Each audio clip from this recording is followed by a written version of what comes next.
Oh yeah, let's read and go on an adventure. Hey friends, welcome to Papa Read This. Today we're going to be reading Ada Twist, Scientist by Andrea Beaty, illustrated by David Roberts. Let's get right into it. Ada Marie, said not a word till the day she turned 3. She bounced in her crib and looked all around, observing the world, but not making a sound. She learned how to climb and made her big break, with the trail of chaos left in her wake. She ran through the day, chasing each sound in sight, and didn't slow down till she conked out at night. Her parents were frazzled, but tried not to freak, as Ada grew bigger and still did not speak. Clearly young Ada, with lots in her head, would have something to say when it ought to be said. That's just what happened when Ada turned 3. She tore through the house on a fact-finding spree and climbed up the clock just as high as she could. Her parents yelled, "Stop!" as all good parents would. Ada's chin quivered, but she did not cry. She took a deep breath and she simply asked, "Why?" Why does it tick and why does it talk? Why don't we call it a granddaughter clock? Why are there pointy things stuck to a rose? Why are there hairs up inside of your nose?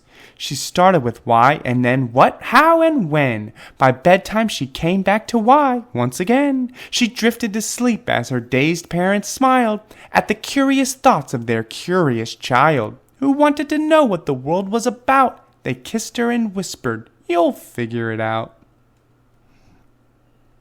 Her parents kept up with their high-flying kid, whose questions and chaos both grew as she did. Even Miss Greer found her hands were quite full when young Ada's chaos wreaked havoc at school. But this much was clear about Miss Ada Twist: she had all the traits of a great scientist.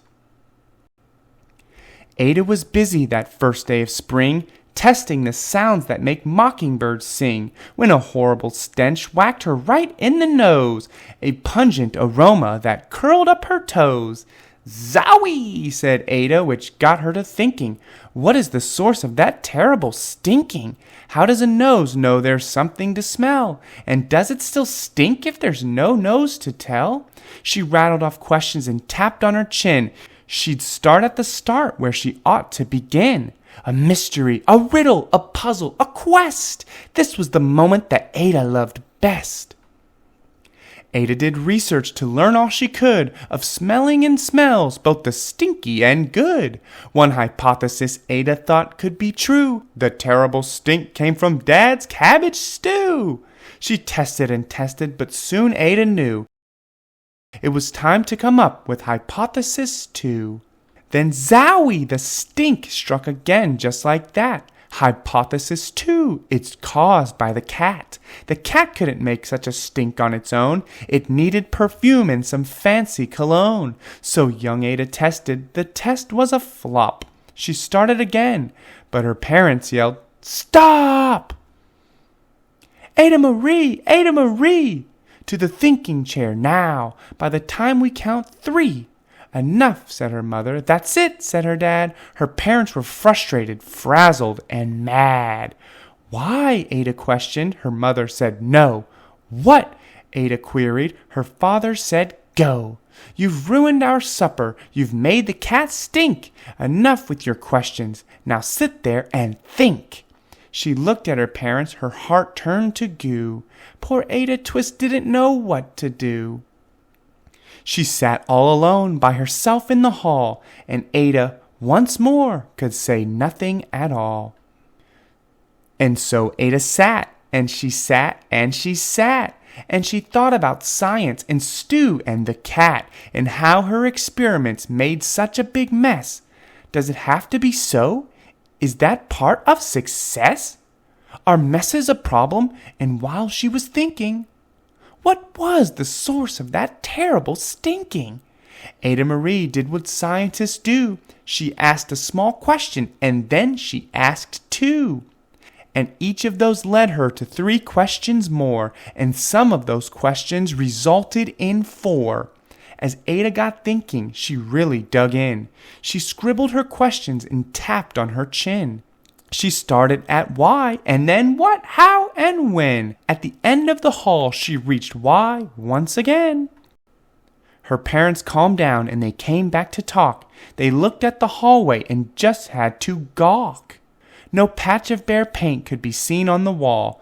The thinking chair now was the great thinking hall. They watched their young daughter and sighed as they did. What would they do with this curious kid who wanted to know what the world was about? They smiled and whispered, "We'll figure it out." And that's what they did, because that's what you do when your kid has a passion and heart that is true. They remade their world. Now they're all in the act of helping young Ada sort fiction from fact. She asked lots of questions. How could she resist? It's all in the heart of a young scientist. And as for that smell, what could Ada Twist do but learn all she can with her friends in grade 2? Will they discover the stink that curls toes? Well, that is the question, and someday, who knows? And that concludes our scientific exploration with Ada Twist, scientist.